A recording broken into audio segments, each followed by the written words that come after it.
saya diundangkan untuk membahas nasab. Coba lihat di dalam kronologi dari Profesor Dr. Arif itu, memang saya diundang karena adanya diskursus di tengah masyarakat tentang nasab Ba'alawi yang menurut tesis saya nasab yang terputus, nasab yang batilun, nasab yang munqati'un, mardudun wa maudhu'un. Disitulah LP2M mengundang saya kan. Kemudian ketika podcast semalam itu saya ungkapkan apa-apa yang akan saya narasikan di dalam forum diskusi publik internasional itu. Lalu pagi-pagi itu dari Rabita Alawiyah menghubungi pihak panitia, ya, dan itu dikomunikasikan kepada saya bahwa dari Rabita Alawiyah keberatan dengan adanya diskusi publik yang akan diselenggarakan 10 September itu membahas nasab.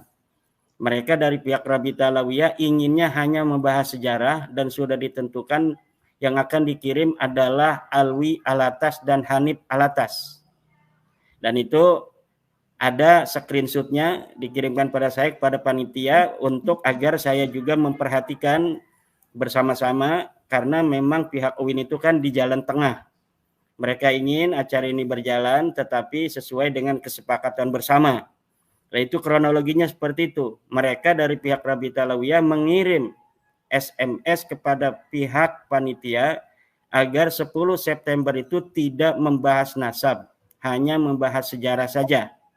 Kemudian ya mereka meminta dari Rabita Alawiyah itu untuk pihak panitia membuat sebuah video yang menyatakan bahwa benar tanggal 10 September itu tidak membahas nasab, hanya membahas sejarah saja.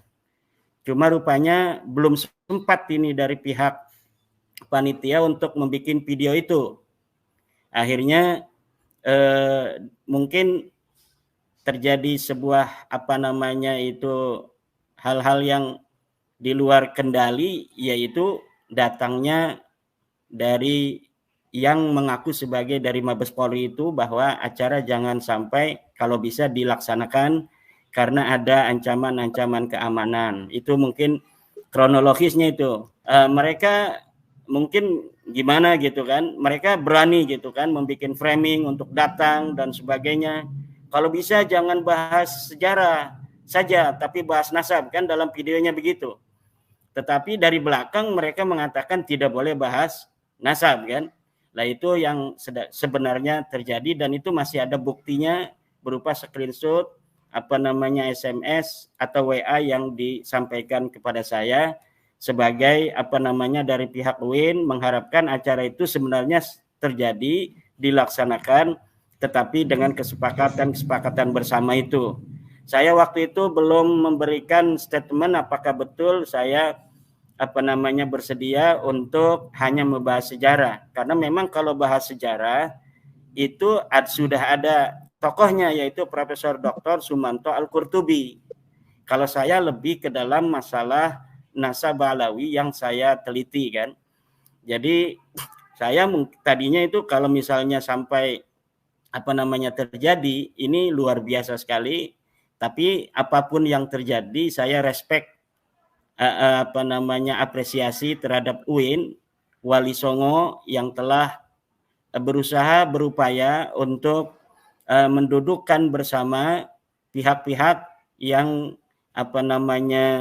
sedang berdiskursus ini agar ada solusi di tengah-tengah masyarakat. Walaupun itu bukan keputusan, hasil diskusi itu adalah kesimpulan bukan keputusan. Tetapi minimal masyarakat akan melihat bagaimana sih dalil-dalil yang diberikan oleh saya sebagai orang yang telah secara yakin meyakinkan hakul yakin bahwa Ba'alawi ini memang bukan keturunan Nabi. Lalu bagaimana dalil-dalil yang akan diberikan oleh Rabita Alawiyah untuk mengkanter daripada tesis saya itu? Ini mungkin masyarakat sangat menunggu itu.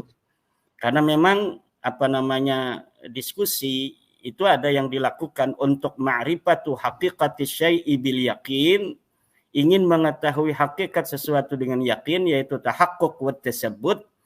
Ada juga diskusi yang dilaksanakan hanya ingin mengatakan bahwa kita belum menyerah gitu.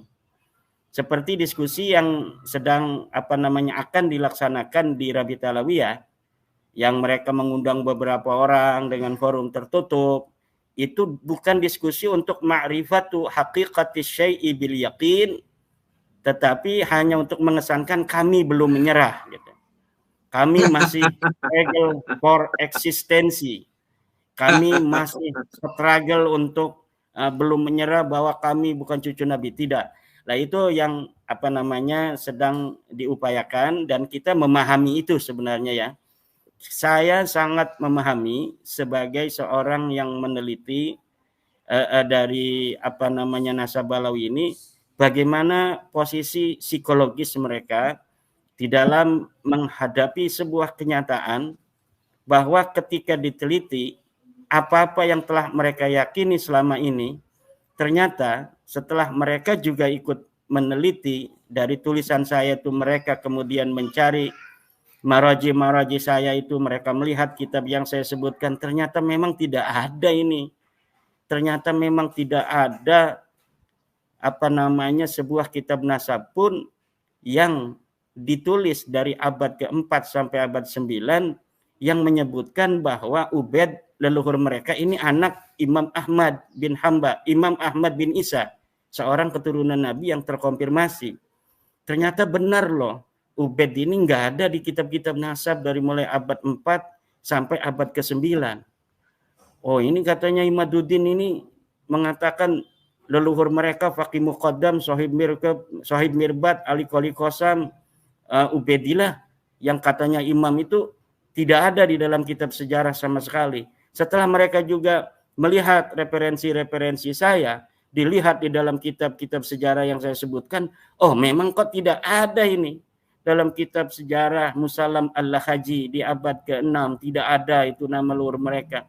Dalam kitab sejarah Al-Kamil fit Tarikh tidak ada leluhur mereka. Dalam kitab sejarah As-Suluk tidak ada leluhur mereka. Dalam kitab sejarah Al-Ataya As-Saniyah di Yaman tidak ada. Ulama-ulama yang disebutkan, ulama-ulama di Mirbat disebutkan, ulama-ulama di Tarim disebutkan pada saat di mana Faqih Muqaddam itu hidup, ternyata Faqih Muqaddam tidak disebutkan sama sekali. Itu mereka mulai gundah gulana gitu kan. Tetapi bersama dengan itu kemudian mereka mencari alibi-alibi historis untuk dapat meyakinkan kepada diri mereka sendiri, terutama juga kepada orang-orang yang masih mendukung mereka, bahwa tidak disebutkan bukan berarti orangnya tidak ada. Tidak disebutkan bukan berarti mereka bukan cucu Nabi dan lain sebagainya. Inilah yang akan terjadi nanti. Kita akan lihat dari tanggal 7 yang kami ini diundang, tapi kami sudah firm bahwa kami tidak akan datang dalam forum-forum yang tidak netral seperti di Rabiat Alawiyah itu, bahwa dalil-dalil yang mereka sampaikan sama sekali tidak akan bisa menjawab daripada tesis saya itu. Kenapa saya bisa berkeyakinan seperti itu, Yusuf?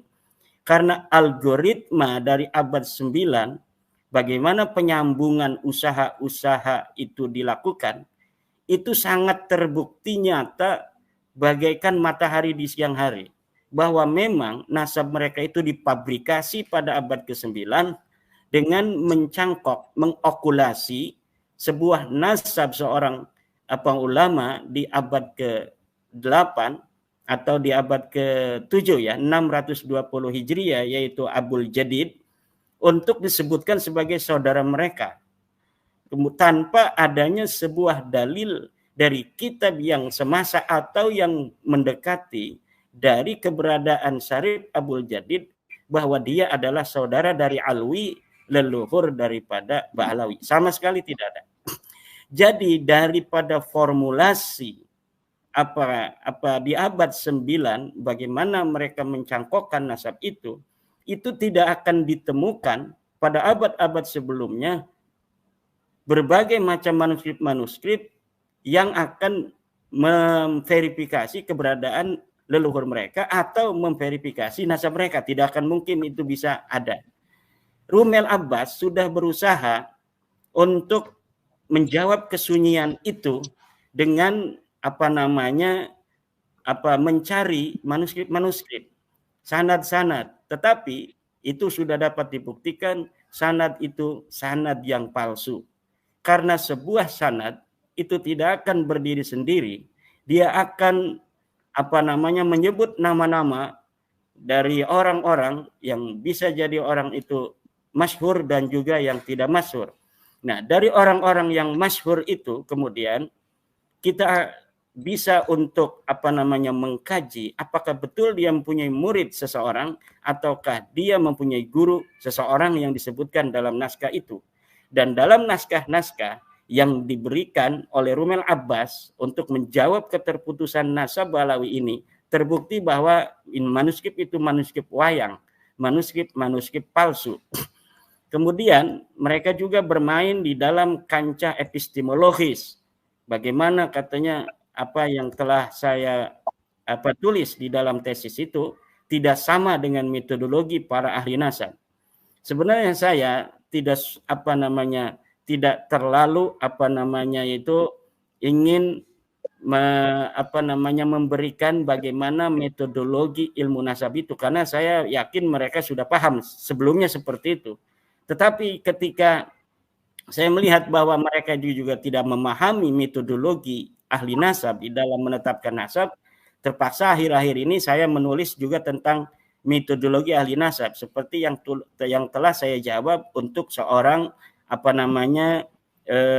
pembela Ba'alawi dari Madura. Bagaimana metodologi ilmu nasab, bagaimana kitab Rasail fi Ilmil Ansab menyatakan tentang cara menetapkan nasab, bagaimana kitab Muqaddimat fi Ilmil Ansab menyatakan teori isbatin nasab, bagaimana kitab Usul Ilmin Nasab wal Mufadalah bainal Ansab menyatakan teori-teori ilmu nasab, dan semuanya itu sama.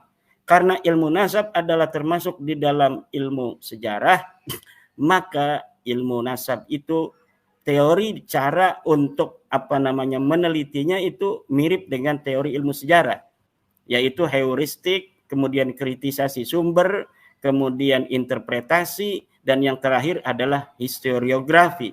Dan dari sana kita telah dapat menemukan sebuah kesimpulan yang sangat meyakinkan bahwa Balawi ini memang bukan turun Nabi. Ditambah kemudian disyahidi dan dihakimi oleh tes DNA dari beberapa sampel, 180 sampel dari keluarga Balawi, yang telah jelas hasil daripada tes DNA mereka adalah berhaplogrup G yang dinyatakan oleh para ahli sebagai bukan keturunan Nabi, karena keturunan Nabi harus sama dengan orang-orang Arab, yaitu J1. Nah, itu yang bisa saya sampaikan.